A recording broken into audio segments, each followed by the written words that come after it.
Hey guys, welcome back to the channel, Raven's Crochet. My name is Sarah, and this is my furry feline Raven. Say hi, Raven. She's a little bit mad at me because I won't give her any treats, because that's all I've been giving her all night. I was off work last night, and that's all I gave her was treats. Every time I got up, there's like a certain little treat spot that she has. It's a little puzzle tray that I put them in so she can fish them out.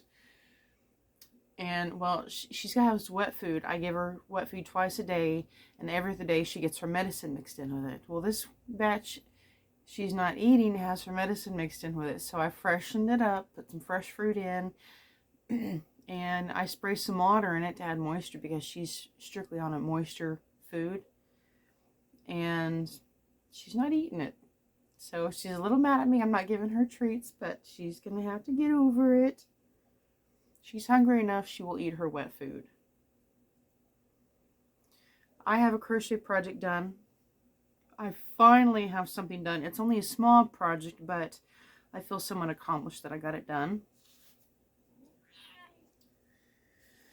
It's just a bag, just a big bag for my scooter. I have the two small handles on the sides of the bag instead of like on the wide part. So it'll stretch just a little bit, and I can put it on the handlebars of my scooter, and so I can put my scarf and my hat in here, any grocery items I might buy. It's pretty much the size of a reusable grocery bag, which of course I can use it for that too. And I mixed two yarns together, as you can tell up close. I think it came out gorgeous. So the yarn I used is all from Hobby Lobby. Every bit of it's from Hobby Lobby. They're close by my place, so they're a go-to whenever I need someone quick for a project, especially solids, because they have a ton of solids, and their yarn is called I Love This Yarn. It's much softer than Red Heart. Yeah, it's a little bit more. It's like another $1.50 more per skein, but if you're making a baby blanket, it's worth it. I didn't have to use this yarn to make this bag. I could have used Red Heart, but I bought these two colorways specifically to work up together to see how of a pattern it would work up. And it's a beautiful pattern. It would have been even more beautiful if I had worked literally back and forth. But I worked this pattern in the round, so it formed a different kind of a pattern. So two yarns together. The first colorway is called Sea Spray Ombre. It was a mix of purples, blues, aquas, and white. The other colorway I used is called Instant Classic, and that was like an instant classic rainbow of colors. And that was like a muted tone. You get like your bright neon rainbows. You go a little bit darker than that, but it's not neon. You just get like a basic classic color of a rainbow. And it's more like, you know, golden tones, maybe a little bit of dark sage green, a little bit of dark pink in there, a little bit of the purple. It was like a washed up purple. And then there's burnt orange. So colors like that. So burnt orange, gold, dark sage, a little bit of like blue jean color, and then the washed up purple. It looked like the yarn and the rainbow mix. The purple looked like stained wine. Like you stained your white yarn with wine. That would be a really, really good way to dye yarn. Like you have some leftover wine, or if you got some white yarn sitting around and you're drinking some wine and you accidentally spill it, that'd be a good way to dye some yarn with some wine.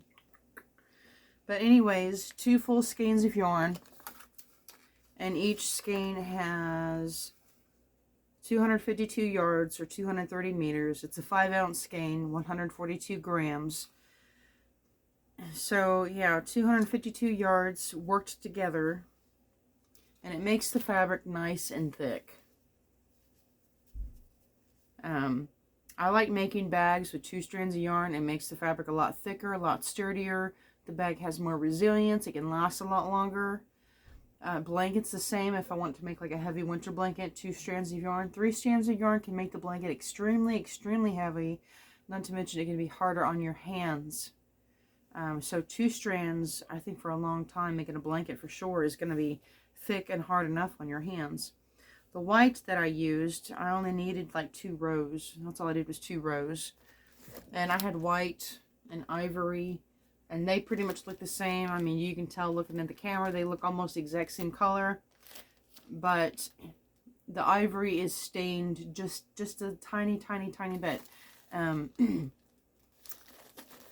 I think what it is let's see, ivory and white. Okay, yeah. So it's not that they're 2 different lots. They are, of course, but they are also 2 different colorways that look way too similar together. White, ivory. Isn't that just weird? But it's fine. Since I have a mixture of yarn in the bag, I got a mixture of yarn in the border. So that's the white and the ivory. Of course, you can't tell, and you're not going to be able to really tell from a distance on my scooter.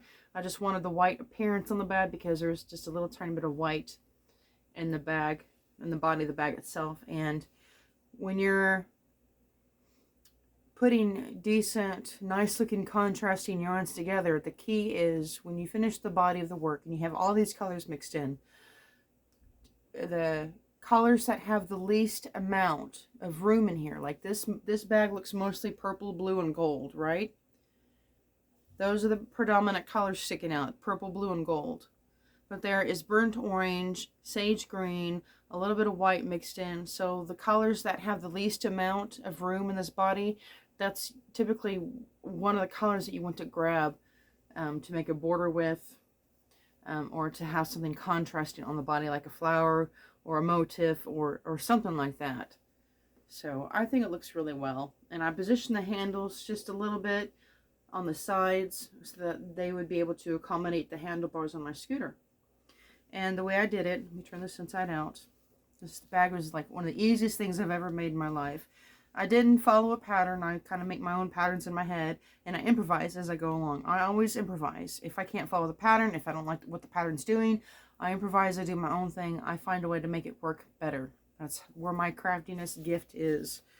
So, like, I can see a project that someone else made, and without having a pattern, if it looks simple enough to me, I can create that pattern in my mind. That's my gift. So I did a chain. Now again, 2 strands of yarn together. I did a chain of 22, and the 22nd stitch was my extra. And then I did a double crochet in each chain across. So I started in the very center, bottom of the bag, chain 22, chain 22, double crochet in the second chain from hook all the way across. So I have 21 double crochet stitches, and then I continued going around. Instead of turning my work and flipping, I continued going around, and I usually do 3 or 4 stitches in the very end chain so that I can make that round curve and go around it, you know. And just to skimp out a little tiny bit on yarn, only in the ends I did 3 half double crochets. I think I actually did 4 because the yarn was so thick. I did 4 half double crochets in the very end. And then I kept going around with a double crochet in each stitch, going underneath both front and back loops. Got a front loop and a back loop. So underneath both loops to make that fabric thick and maintain that durability, all the way around. And then the very next end, 4 half double crochet. Kept going around, 1 double crochet in each stitch around, and after 3 rows for the bottom band, I wanted to make the band just wide enough so, you know, it would be thick enough for groceries, box of cereal, gallon of tea, whatever. And so after 6 rows, 3 rows, but 6 rows across, you get the idea. Your center chain, you went around 3 times, so then there's 6 rows across. Okay, you following me? After that, I started going around and around and around and around. I did 1 or 2 full rounds, and then just looking at it, this is where I improvise. I did 4 decreases, 2 on the sides and then 2 on the ends. And then I did like 2 more rounds and decided I wanted to do another decrease. So I made sure all these decreases were even, right in the middle of the sides and right in the middle of the ends. So I only did 4 decreases in 2 rows, so 8 decreases total, and then I kept going around and around and around and around until I literally ran out of yarn. I almost wasn't sure if these 2 colorful yarns were going to be enough to make the bag as tall as I wanted it to, but with putting the handles on and adding the 2 rows of the white yarn, it made it perfect. Plus, yarn stretches over time. With the weighted items that I put in this bag over time, it is going to stretch down to like about 2 inches, and so I'm fine with that. Now when I ended this color, since I like to work in the round, I don't like joining in every row, because that seam, no matter how I do it, there's an ugly seam. I don't like it. So I'll explain to you again how I did my decrease. Let me see if I can find it. My decrease is hidden really well. Okay, here it is. Okay. So right here, my last stitches of the rainbow yarn, double crochet, double crochet, double crochet, double crochet, half double crochet, half double crochet, single crochet, single crochet, single crochet, slip stitch. And I made sure I had just enough yarn of a tail so I could weave that in. And then I added on my white.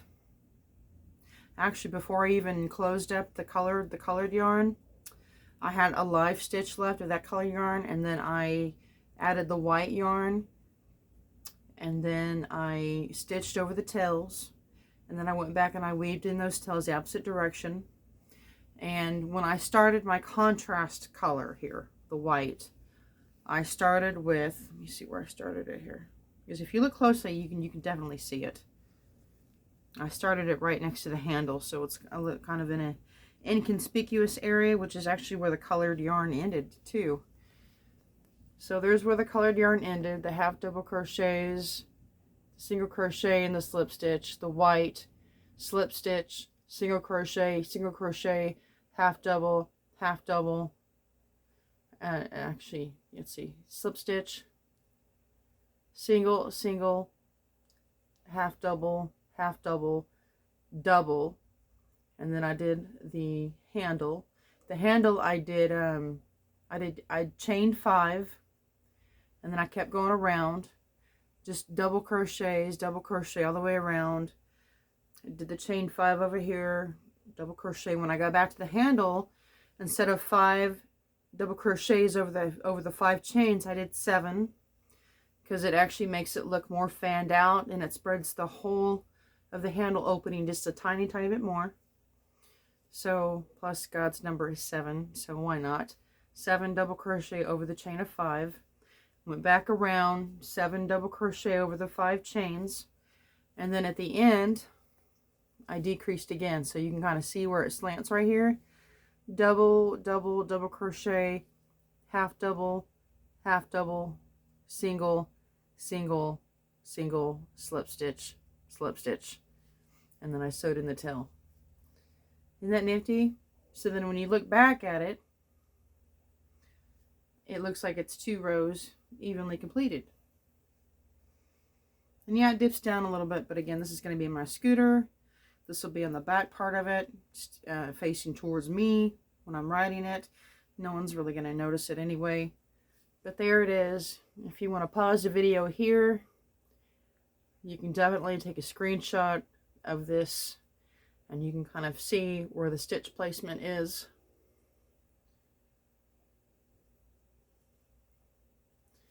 And that's where I ended the decrease. And I started the increase. Let me make sure, because I'm looking at this backwards.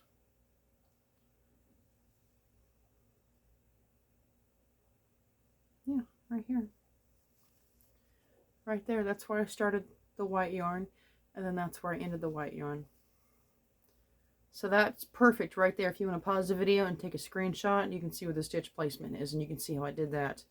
If you can learn like that, because I can do that too. I can take a picture of somebody's stitches or pause the video and I can look closely and see how those stitches were placed. So that's that. I would say this doesn't even weigh, I don't know, this probably weighs like a quarter of a pound. It's pretty lightweight. So that's done. I'm working on this blanket still. It's going to take me a while to make this blanket. That's why I'm doing a whole bunch of granny squares. I can take one skein of yarn to work. I can make a couple of granny squares, get those done, switch them out, and I'm just doing 10 rows using a 6.5 millimeter hook.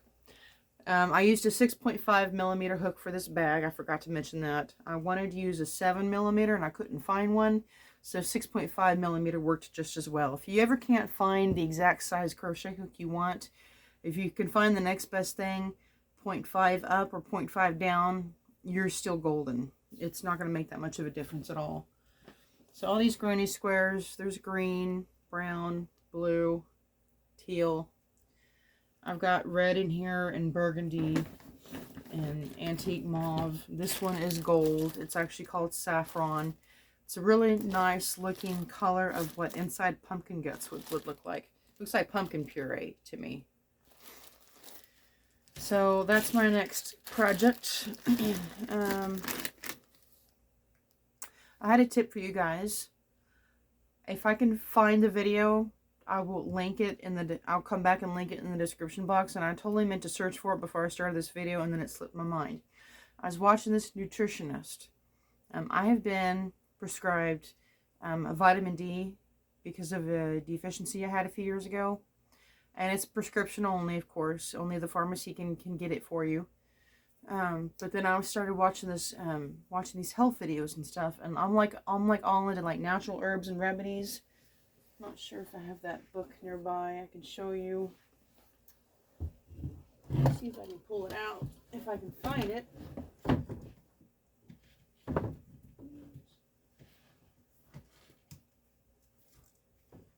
not it.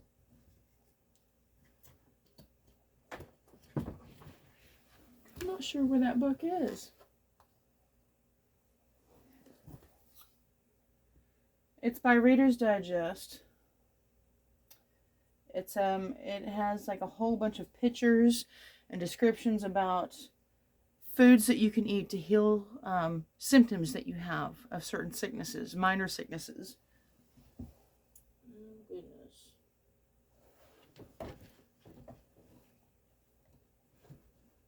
I know I still have it, I just don't know where it is. It's Mickey Mouse.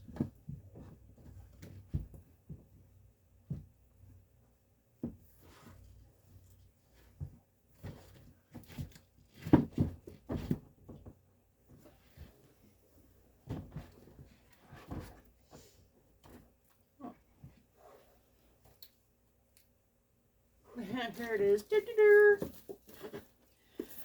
Okay, here it is. Food Cures. Breakthrough nutritional prescriptions for everything from colds to cancer. This book, let me tell you, is freaking amazing. It's mostly produce stuff in here, but it's really great. There's stuff in here for, let's see here. I'll give you an example. We have memory loss, lupus, leg cramps, insomnia, HIV and AIDS, herpes, hemorrhoids, heartburn, gout, food allergies and sensitivities, diabetes, depression, constipation, colon cancer, cataracts, breast tenderness, breast cancer, attention deficit hyperactivity disorder, ADHD, asthma, arthritis, anemia, Alzheimer's disease, and your basic allergies. There's like a whole bunch more. Menstrual problems, migraines, prostate cancer, osteoporosis, strokes, sinusitis, paralysis, prostate enlargement,